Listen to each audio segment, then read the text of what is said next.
दोस्तों स्वागत है आपका आपके अपने चैनल KL स्टडी में। जैसा कि हमने आपको बता दिया था कि 29 दिसंबर फर्स्ट शिफ्ट में किस किस टॉपिक से क्वेश्चन पूछे गए हैं, आज हम उनका आंसर भी लेकर आए हुए हैं। ठीक है, तो सबसे पहले देख लेते हैं ईवीएस 29 दिसंबर फर्स्ट शिफ्ट में पूछे गए प्रश्न। ठीक है, आंसर के साथ में।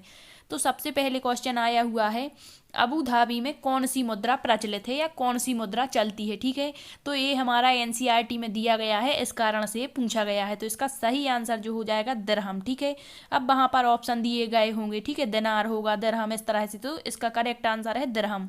नेक्स्ट आया हुआ है चेराओ नाच किस राज्य में किया जाता है। ठीक है, तो इसका करेक्ट आंसर हो जाएगा मिजोरम में। कहाँ पर? मिजोरम में। और मिजोरम में कब किया जाता है? तो फसल पकने पर यह नाच किया जाता है। और इस नाच में जो है जमीन पर बांस की डंडियां लेकर दो दो लोगों की जोड़ी आमने सामने बैठती है और ढोल की ताल पर डंडियों को जमीन पर पीटते हैं। ठीक है, और यहाँ की यदि पूछ लें कि मिजोरम के लगभग 3/4 लोग जो हैं वो जंगलों में निवास करते हैं। और मिजोरम में हमने एक और पढ़ा था, मिजोरम में कौन सी खेती की जाती है? टीन खेती की जाती है। ठीक है, नेक्स्ट क्वेश्चन आया हुआ है, निम्न में से कौन सा कीट समूह में एक साथ नहीं रहते हैं। तो देखो, ये हमने पढ़ा हुआ है, हमने क्या पढ़ा था कि समूह में कौन कौन से रहते हैं। तो हमने पढ़ा है मधुमक्खियां रहती हैं, चींटियां रहती हैं, दीमक रहती हैं। ठीक है, और मकड़ियां जो होती हैं वो समूह में नहीं रहती। लेकिन आज जो ऑप्शन है वहां पर मकड़ी ना दे करके दिया गया है भिरंग। तो हमें ये तो पता है कि ये तीनों तो समूह में रहते हैं, तो इसका जो करेक्ट आंसर हो जाएगा वो भिरंग ही होगा। ठीक है, नेक्स्ट देखते हैं, आया हुआ है जंगल की साहसी बेटी गर्ल स्टार कौन है। ठीक है, तो ये कौन है? हमारी सूर्यमणि है। कौन है? सूर्यमणि। शायद ये क्वेश्चन ना भी पूछा गया हो, फिर भी आपको याद रखना है। ठीक है, सूर्यमणि है। इसने जो झारखंड की आदिवासी महिला है, इसने साझा बैंक की शुरुआत की थी। और कुडुख भाषा झारखंड के लोग बोलते हैं। और जो जंगल है, कुडुख भाषा में जंगल को क्या कहा जाता है? तोरंग कहा जाता है। नेक्स्ट क्वेश्चन आया हुआ है, हैदराबाद के सापेक्ष बलसाड़ जिला किस दिशा में पड़ता है। ठीक है, तो एक क्या है, दिशा मतलब मैप से क्वेश्चन पूछा गया है। तो बलसाड़ किस राज्य का जिला है? एक तो गुजरात का है। तो हम देख लेते हैं कि हमारा जो आंध्र प्रदेश और तेलंगाना है, ठीक है, इसकी राजधानी क्या है? हैदराबाद यहाँ है। और हमारा गुजरात कहाँ पड़ेगा? इस तरफ। ठीक है, इस तरफ पड़ता है। तो हमें यही बताना है कि जो गुजरात है, गुजरात का वलसाड़ किस दिशा में पड़ेगा। तो देखो, ये तो हमारी उत्तर दिशा हो गई, और ये कौन सी हो जाएगी? तो हमारी उत्तर पश्चिम दिशा में। कहाँ पड़ेगा? उत्तर पश्चिम दिशा में। नेक्स्ट क्वेश्चन आया हुआ है, ब्रह्मपुत्र नदी किन दो राज्यों से होकर बहती है। कहाँ? भारत के किन दो राज्यों से? इसका करेक्ट आंसर असम और अरुणाचल प्रदेश होगा। और जो ब्रह्मपुत्र नदी है वो तिब्बत से निकलती है। ठीक है, तो ऑप्शन शायद यही दिए गए थे। और यदि पूछ लें कि भारत में किस राज्य से प्रवेश करती है, तो वो अरुणाचल प्रदेश है। और यदि पूछ लें कि जो ब्रह्मपुत्र नदी है उसका ब्रह्मपुत्र नाम कहाँ पर पड़ता है, तो असम में पड़ता है। ठीक है, नेक्स्ट क्वेश्चन आया हुआ है चिपकू आंदोलन से। शायद क्वेश्चन की लैंग्वेज थोड़ी सी डिफरेंट हो सकती है। ठीक है, तो आया हुआ है कि जो चिपको आंदोलन है 1973 में इसकी शुरुआत की गई थी। ठीक है, और इसके प्रणेता कौन है? तो इसके प्रणेता है सुंदरलाल बहुगुणा। किस जिले से शुरू किया गया था? तो उत्तराखंड राज्य के चामोली जिले में। यदि गांव पूछ लें तो कौन सा स्थान है? गोपेश्वर स्थान है। ठीक है, कहीं कहीं 73 मिलता है और कहीं 72 मिलता है। और यहाँ पर इसका लक्ष्य क्या था? तो वृक्षों का कटाव बंद करना था। ठीक है, और यहाँ पर किस प्रजाति के वृक्षों को रोका गया था काटने से? तो अंगू प्रजाति के वृक्ष थे। यदि पूछ लें कि इसके अन्य मतलब सुंदरलाल बहुगुणा के साथ साथ और कौन कौन से व्यक्ति शामिल थे, तो वो थे चंडी प्रसाद भट्ट भी इसमें शामिल थे। ठीक है, कौन थे? चंडी प्रसाद भट्ट। इसी तरह का एक अप्पिको आंदोलन होता, अप्पिको आंदोलन। ठीक है, जो कहाँ शुरू किया गया था? तो कर्नाटक में पांडुरंग हेगड़े के द्वारा। तो ये भी याद रखना। ठीक है, नेक्स्ट आया हुआ है क्वेश्चन, निम्न में से किसके प्रयोग से मच्छर के पैदा होने पर रोक नहीं लगती है। मतलब ऐसा कौन सा एक तरीका है जिससे मच्छरों पर रोक नहीं लगाई जा सकती? तो मच्छरदानी के प्रयोग से। बिल्कुल, मच्छरदानी के प्रयोग से रोक नहीं लगाई जा सकती, क्योंकि मच्छरदानी के प्रयोग से तो मच्छर से काटने से बचा जा सकता है, रोक कैसे लगेगी। ठीक है, तो ये इसका सही आंसर हो जाएगा। पानी में तेल डाल देंगे तो भी मच्छरों का प्रजनन कम हो जाएगा। कूलर में पानी जमा नहीं होगा तब भी मच्छर कम हो जाएंगे। और पानी में मछलियाँ छोड़ देंगे तो पानी साफ रहेगा और मच्छर नहीं बढ़ पाएंगे। ठीक है, तो इसका करेक्ट आंसर हो जाएगा हमारा मच्छरदानी के प्रयोग से। ठीक है, नेक्स्ट क्वेश्चन आया हुआ है कक्षा 3 से 5 तक ईवीएस जो है पर्यावरण पढ़ाने का उद्देश्य क्या है। तो हमने ये पढ़ा है कि कक्षा 1 और 2 में जो पर्यावरण है वो किसके माध्यम से पढ़ाया जाता है, तो भाषा और गणित के माध्यम से। लेकिन कक्षा 3 और 5 में जो जो पर्यावरण है वो विज्ञान और सामाजिक विज्ञान, साइंस एंड सोशल साइंस के माध्यम से एकीकृत रूप से पढ़ाना है बच्चों को। ठीक है, ताकि उनको बोझ ना लगे कि इतने सारे सब्जेक्ट हैं।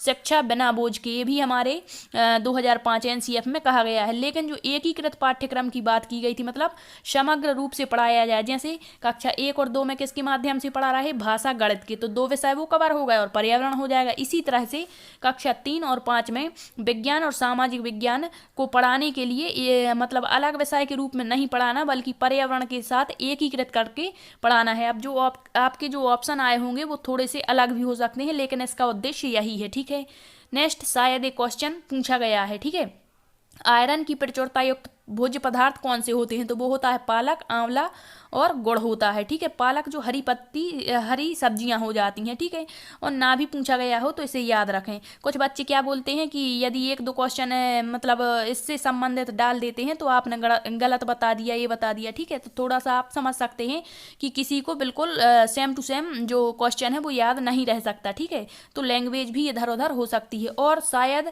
मधुबनी से भी पूछा गया हो, तो मधुबनी पेंटिंग कहाँ पर, बिहार में। लीची जो होता है ये कहाँ पर, तो मुजफ्फरपुर। अनीता की मधुमक्खियाँ। ठीक है, इस तरह से। और यदि नेपेंथिस जो घटपर्णी पौधा है मेघालय में पाया जाता है भारत के। ठीक है, शिकारी पौधा होता है।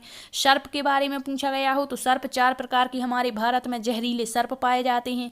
यदि पश्चिम बंगाल के निकटतम राज्य पूछा गया होगा तो वो होगा असम, उड़ीसा, झारखंड और बिहार। ठीक है, नेक्स्ट देख लेते हैं सीडीपी में किस तरह से, मतलब टॉपिक तो हमने बता दिए थे कि कौन कौन से आए हैं। यहाँ देख लेते हैं विकास के सिद्धांत से क्वेश्चन आया था कि एक बालक का सिर से पैर की ओर विकास क्या कहलाता है, तो इसे सीफेलोकोडल कहते हैं। ठीक है, और मध्य से बाहर की तरफ तो प्रॉक्सिमो कोडिस्टाल कहलाता है। तो ये विकास की दिशा के सिद्धांत से क्वेश्चन आया था, इसका करेक्ट आंसर सीफेलोकोडल।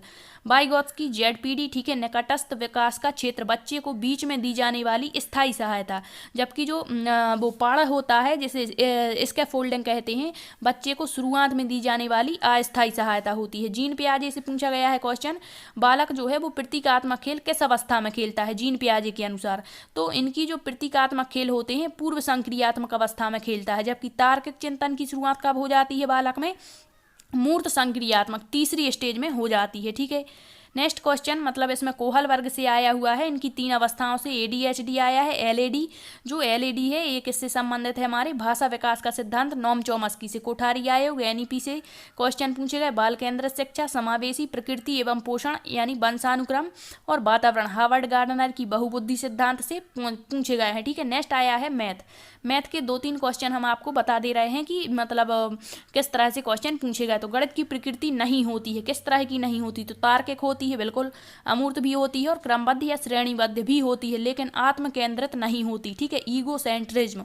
गणित की प्रकृति नहीं होती, तो इसका correct answer option number D हो जाएगा। नेक्स्ट बेन हीले जो है, बेन हीले के ज्यामितीय विचार से भी क्वेश्चन पूछा गया है। ठीक है, क्या पूछा गया है कि सही क्रम, शायद थोड़ी सी लैंग्वेज इधर उधर हो सकती है। ठीक है, तो मानसिक चित्रण होता है पहला इनका, जैसे चाक्षुषीकरण कहते हैं, बच्चा देखने के आधार पर वस्तुओं को पहचानता है। विश्लेषण होता है।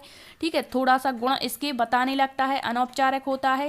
औपचारिक निगमन यहाँ पर संबंध बताने लगता है। और दृढ़ता जी लास्ट होता है। लेवल 0 फर्स्ट, सेकंड, थर्ड और फोर्थ, ये इनका सही क्रम है। ठीक है, नेक्स्ट आया हुआ है क्वेश्चन, गणित में एक ऐसा स्टेटमेंट जिसको बिना सिद्ध किए ही सत्य मान लिया जाता है क्या कहलाता है, तो ये 3 जो हैं स्टेजेस होती हैं। जैसे इसका करेक्ट आंसर होगा बिना सिद्ध किए ही सत्य मान लिया, तो ये तो एक्सियम कहलाता है, जिसे कहते हैं अभिग्रहित। क्या कहते हैं, अभिग्रहित। एक दूसरा होता है कंजक्टर, क्या होता है कंजक्टर, जिसे कहते हैं अभिकल्पना। दूसरा क्या होता है कंजक्टर, अभिकल्पना, तो ये क्या कहलाता है, जिसे अनुमान भी कहते हैं। तो ऐसी स्टेटमेंट जिसको सच साबित करने के लिए प्रूफ करना पड़े, ठीक है, वो क्या कहलाता है, हमारा कंजक्टर कहलाता है, अनुमान जिसे कहते हैं।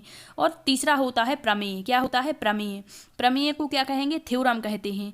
तो जब अनुमान को, जो हमारा अनुमान है अभिग्रहित है, अनुमान है, इसको प्रूफ कर दिया जाता है, तो वह क्या कहलाता है, थ्योरम कहलाता है। ठीक है, तो ये 3 याद रखना, एक्जियम, कंजक्टर और प्रमेय यानी थ्योरम। ठीक है, नेक्स्ट आया हुआ है हिंदी। हिंदी में क्या पूछा गया है, भारतीय शब्द में कौन सा प्रत्यय है। तो भारतीय शब्द में ईय प्रत्यय होगा, क्योंकि मूल शब्द यदि हम हटा देंगे, क्या है मूल शब्द, भारत है, और जब भारत में ईय प्रत्यय जोड़ देंगे तो क्या हो जाएगा हमारा, भारतीय। तो इसका करेक्ट आंसर ईय होगा। ठीक है, ना कि बड़ा ई। ठीक है, ये गलत हो जाएगा। नेक्स्ट आया हुआ है स्वदेश शब्द का विलोम क्या है। तो आपसे जो पैराग्राफ दिया गया था उससे संबंधित पूछा गया होगा। ठीक है, तो स्वदेश का विदेश दिया गया होगा या फिर परदेश। ठीक है, दोनों सही है। नेक्स्ट आया हुआ है चिंता। चिंता क्या होती है, एक संज्ञा होती है। ठीक है, क्या है, संज्ञा।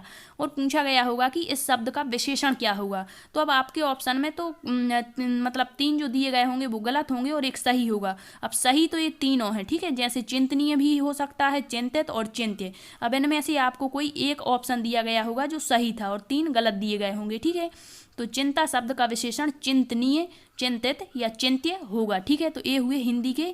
और हिंदी में फिर पेडागॉजी पूछी गई थी, और पेडागॉजी में भी क्या, बहुभाषिकता। ठीक है, भाषा से संबंधित विविधता। संस्कृत में भी इसी टाइप से पैराग्राफ से क्वेश्चन पूछे गए थे। ठीक है, तो आई होप आपको सेशन पसंद आया होगा। Thank you.